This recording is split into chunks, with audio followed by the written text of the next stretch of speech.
Hello, this is the Original Cartographer coming to you with an update on a piece of the future of Fallout 76, relating specifically to the Brotherhood of Steel. I want to start this off by saying there are potential spoilers in this video, as some of the material we're going to be discussing comes from data mining. And second, I want to thank subscriber and Twitter follower DSJ for bringing this content to my attention. You can join my 4 followers by following me at Gaming with Maps. Keep in mind as we go through this video that data mined information is not canon, as only published work is canon. Let's get started with the material that is confirmed though. On May 14th, Bethesda released a roadmap for this upcoming season of Fallout 76. On this roadmap, we have summer, fall, and winter seasons listed.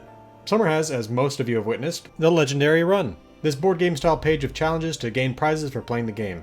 Having attempted to play for prizes over the course of a couple of days, I have to say that while I'm happy it exists for those who like it, personally I'm not a fan of it. I spent approximately a decade playing traditional MMOs, and I've done enough dailies in that time to last a lifetime. That being said, I do like that it offers the ability to play for in-game rewards rather than pay for them. Summer also brings the legendary perk cards, public teams, and the Wendigo Colossus. Unfortunately, I've had no time for any of these. The material was released in patch 20 on June 30th. Fall's update is called One Wasteland for All. This update brings a change to the way the entire wasteland should feel.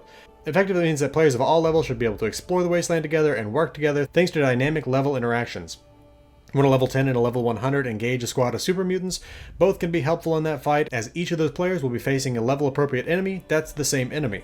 It's a concept I've seen in Elder Scrolls Online, and it works well there to my experience. This update will also bring the Steel Dawn questline and daily ops. The Steel Dawn questline is one of those things that will be at the heart of this video, but let's discuss the winter update before we get onto that.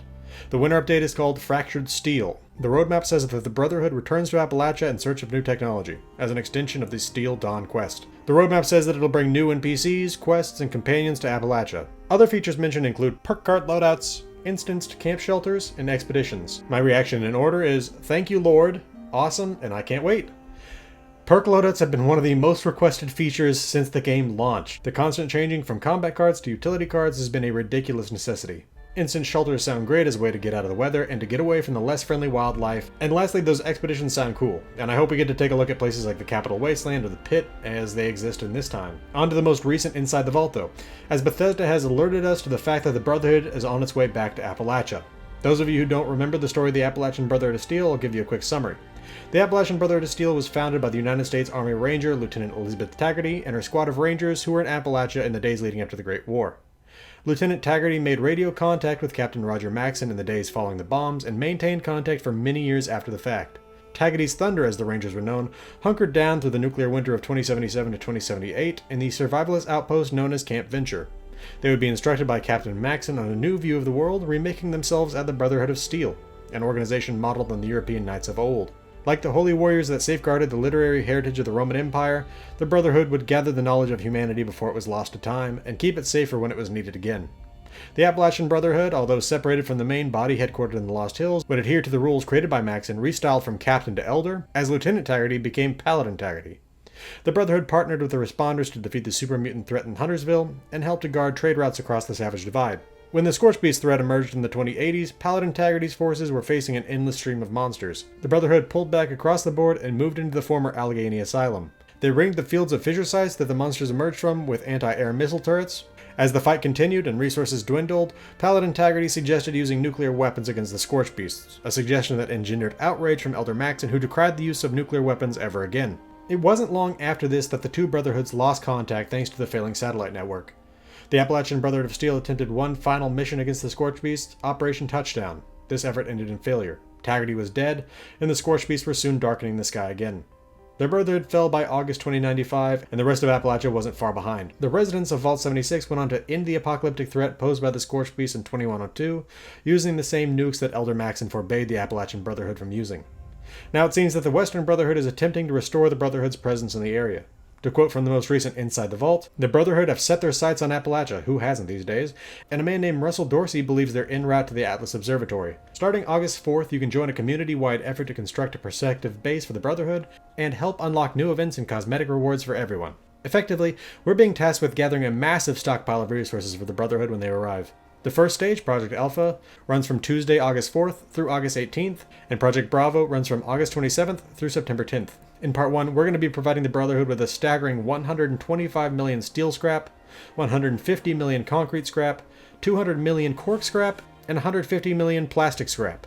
For part 2, we're going to be providing 150 million wood scrap, 200 million cloth scrap, 175 million leather scrap, and 250 million glass scrap.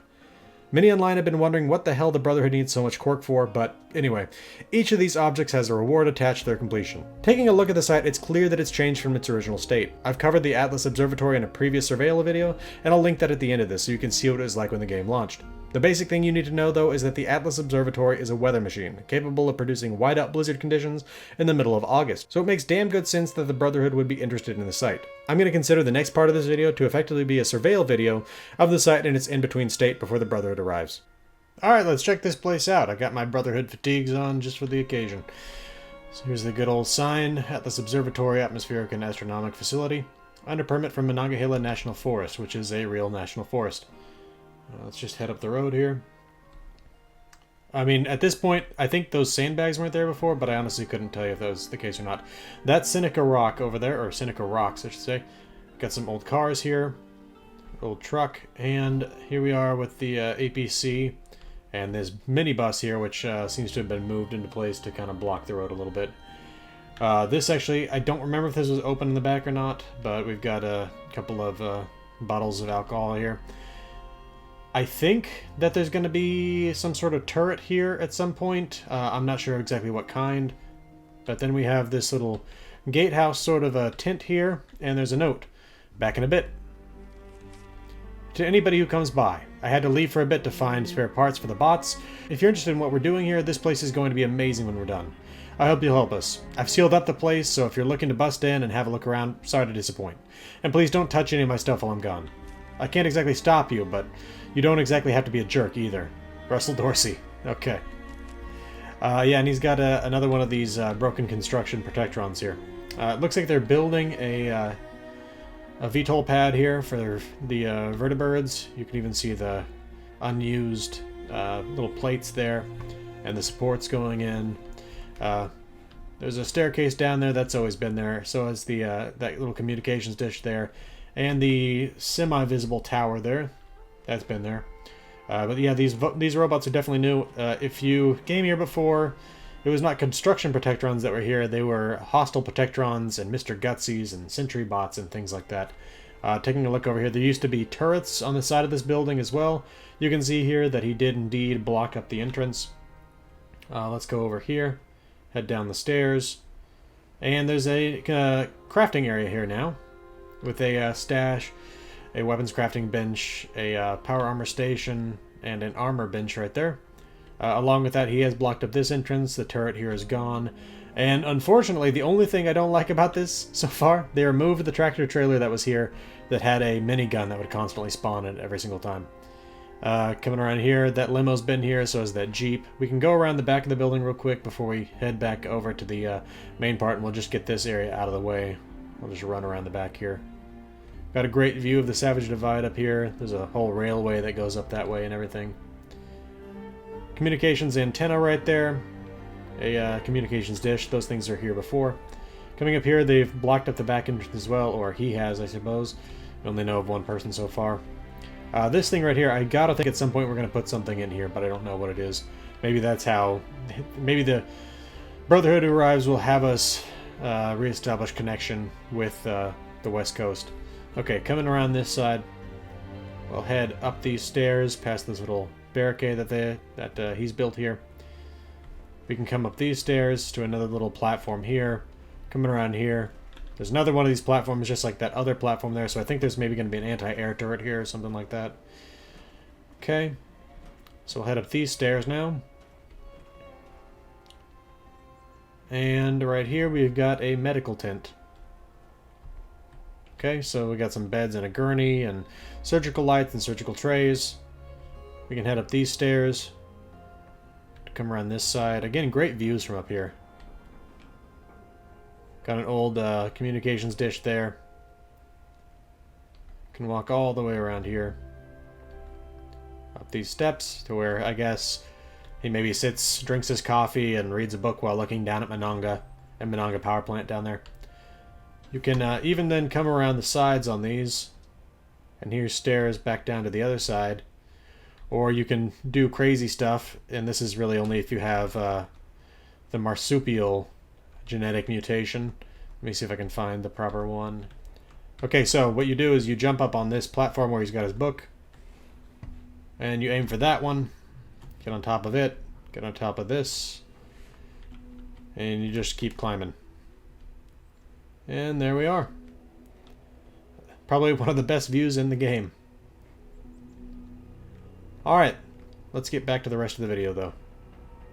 Okay, with that out of the way, let's get into the data mine material. Again, this part has potential spoilers, and keep in mind that data mine material is not necessarily canon. To try to give my sources as much credit as I can, this was brought to my attention by DSJ in a Fallout 76 Reddit post by user Gears the Cool, who in turn thanked user Intrepid359 for the decryptions. With that done, let's dig into what the data miners found. I took the liberty of putting the 5 messages into a Fallout terminal format. Message 1. First Expeditionary Force, this is LH with a recorded priority gamma message. Papa Romeo missed the last 4 check-ins. No contact since crossing the Rockies. Scribes estimate unit position in the vicinity of Lincoln. Orders are to re-establish comms with LH ASAP and provide a full report on whereabouts and activities since last communication. Acknowledge on coded channel 23. LH out. Message 2. First Expeditionary Force, this is LH with a recorded priority alpha message. No response to previous broadcasts from Papa Romeo or other members of the unit. LH now assumes unit is incapable of response. Any surviving unit members are ordered to divert from primary mission immediately. Acknowledge on coded channel 18. LH out. Message 3. First Expeditionary Force, this is LH with a recorded priority E1 message. Scribes now estimate unit position to be somewhere east of the Mississippi based on pre-departure timetables. No acknowledgement from Papa Romeo or other members of the unit. If no suitable transmission system can be secured, First Expeditionary Force is hereby ordered to proceed on original mission and establish communications for target location. Acknowledge on coded channel 47. LH out. Message 4. This is Elder Roger Maxon broadcasting to PALADIN LEILA RAHMANI secure private channel. I've sent the scribes away. This message is not being recorded in the logs. I'm speaking to you not as your elder or commanding officer, but as a friend. LEILA, I know you and I have our disagreements, but I still believe you understand the value and purpose of the Brotherhood. You wanted this mission, though I'm sure you have your suspicions as to why you were chosen. I still hope you are simply unable to answer the broadcasts. We may not see eye to eye, but you know the Codex and are sworn to it. The alternative? I don't want to entertain it. For the time being, I have suppressed that suggestion among my officers and kept it out of the other attempts to reach you. But if you do not report soon, I may be overruled. Your mission out there is important no matter what you may think. You are still one of us, still a paladin of the Brotherhood, duty bound. Broadcast on any Brotherhood channel. Encryption be damned, just do it. Maxon out. Message 5. First Expeditionary Force, this is LH, Elder Maxon recording. Paladin RAHMANI. Your unit has now been out of contact with Brotherhood headquarters for over 3 months. Our scribes estimate that your unit should soon be entering Appalachia and closing in on the Atlas Observatory shortly. It is imperative that your first order of business after securing the facility is to re-establish communications and provide a full report on your activities during the period of radio silence. You now represent the Brotherhood in Appalachia. When you restore contact with us, there will once again be one Brotherhood on both sides of this land, and your deeds will enter the scrolls forever. Adhere to the Codex, conduct yourself with honor. Maxon out. Okay, let's talk about what this all means. First of all, Papa Romeo seems to be the call sign for Paladin LEILA RAHMANI, the head of the 1st Expeditionary Force. LH is Lost Hills, the bunker home of the Brotherhood of Steel in California. These 5 messages cover communication attempts from Lost Hills to the 1st Expeditionary Force as they cross post-apocalyptic America. The first 3 messages come from the Communications Center personnel, while the last 2 seem to come from Elder Maxon himself, attempting to contact his friend. Ever since the Expeditionary Force crossed the Rockies, they've been out of contact. The fears relating to this stem from 2 possibilities. First, that they're simply unable to answer, and second, that they've effectively gone AWOL.